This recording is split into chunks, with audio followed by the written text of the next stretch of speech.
श्री कृष्णाय नमः। श्रीमद् भगवद गीता हिंज 11वें अध्याय मज अर्जन दियो भगवान श्री कृष्ण सुंद विराट स्वरूप वुचित भगवान श्री कृष्ण कुन वनान योद वै पान कुन छुक आसान ग्रह मंडलस सरस वुचन यिवान त्रिजगत त्रहर्यो मुत छुम बासान त्रिजगत त्रहर्यो मुत छुम बासान वुचित यह धरती आकाशस मंज चोन विस्तार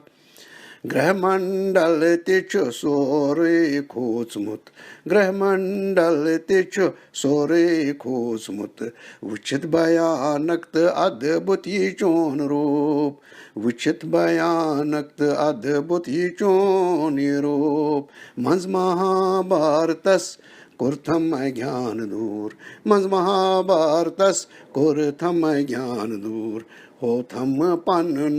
विश्व स्वरूप हो थम पन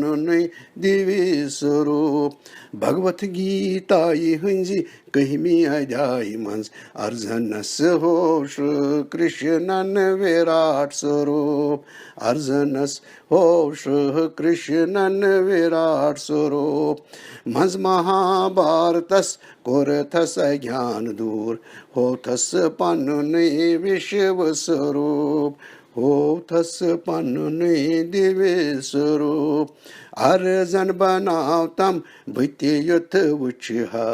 अर्जन बनावतम भृत्य युथ वुचहा चोन चतुर्भुज विष्णु स्वरूप चोन चतुर्भुज विष्णु स्वरूप। ओम जय श्री कृष्ण।